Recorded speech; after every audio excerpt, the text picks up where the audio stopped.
Last week, EA dropped a ton of new info for both CFB and Madden, and since I'm a big Dynasty and franchise mode guy, I wanted to talk about my top 5 things I'm excited for in each mode. Today, the focus is on CFB 27, and let's start with number 5, the Team Builder editions. So, EA said they've added a stadium builder, custom soundscapes, crowd control, and more to the team builder this year, and that is honestly fantastic, especially as someone who has a team builder dynasty going that I started with CFB 25, will be carrying over into 26, and then I'll bring it into 27. The stadium builder, historical records, and accurate location tracking probably are what I'm most excited about from this section in particular. I can finally get my team out of Air Force's stadium, and most importantly, I'll be able to make it feel like my own stadium and build it up over time.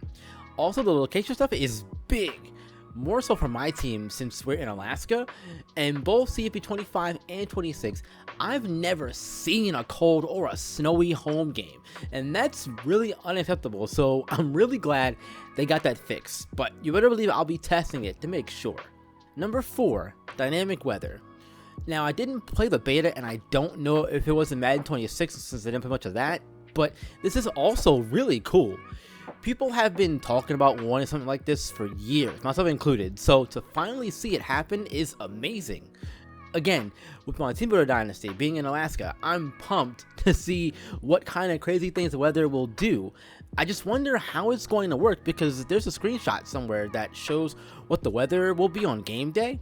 So the fact that it could start the game raining and actually increase or decrease, or maybe change into snow or stop raining or whatever it is over the course of the game, all of that, it's it's mind-blowing to me. It's really going to change how we'll call a game from play to play potentially if it all works as it's supposed to. I do also wonder if there'll be a way to turn it off or have some sort of control of how dynamic it'll be. Not that I want to, of course, but I'm sure there are some of you out there that would like that kind of control. Number 3, the Heisman Trophy ceremony. Yes, I know it's a little thing, and you'll hear a lot of people complain about, oh, this was in the old games. Yes, it was, but would you rather have them not add it back?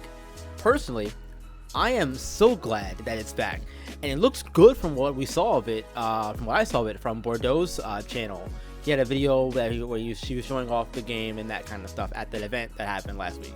Anyway, it's going to add what I hope they continue to add into Dynasty, which is more immersion.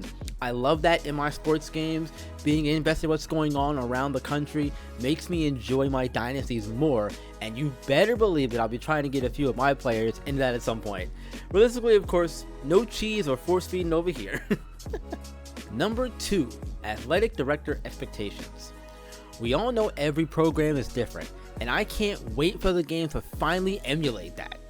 For years, the coach goals have just kind of been whatever to me, but now that the whole system really carries weight, you'll have to see the goals evolve over time too, which is even better. And now hopefully you'll really feel the pressure increase as you take your 1-star school up to being one of the top programs, or if you go the coaching carousel route, you'll have to quickly change how you've been doing things if you end up somewhere with a shorter leash, for example. I'm very excited to see what the different kinds of demeanors are that the ADs have and how that correlates to the goals too, because I would imagine there'll be, and there could be a mix of high and low pressure goals. For example, you might have a goal of beat your rival by 10 points, and you might have another goal that says finish top 5 in the conference. And I think that those are 2 very different levels of pressure, and that's exciting, honestly. And number 1, the Dynasty Blueprint system. This whole thing is the biggest change I think that we'll see in Dynasty mode this season. Because to me, this is how you separate the Ohio States and Alabamas of the world from the Marylands and James Madisons. There's so many ways that this point system is going to impact how we approach our dynasties this season. We've got the NIL part of it, with both managing players on your roster and the recruits you're going after.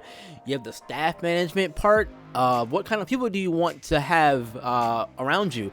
Like, do you want a fundraising team, or do you want a strength and conditioning lead? That kind of stuff.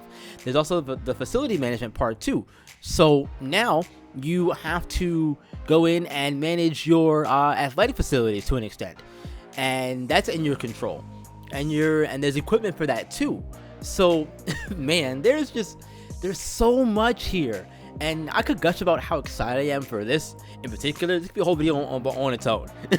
I love management aspects in games, and to me, this is the best way they could have implemented it without making it too complicated.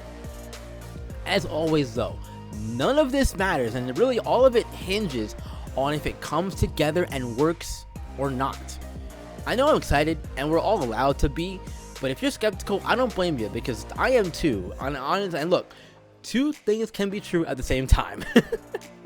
I am looking forward to trying it out though, for sure, once the game goes on the 10-hour trial, and who knows, maybe I'll have some first impressions around then. If you made it this far, first of all, thank you, I appreciate your time. Secondly, let me know what you're most excited about in Dynasty mode this year.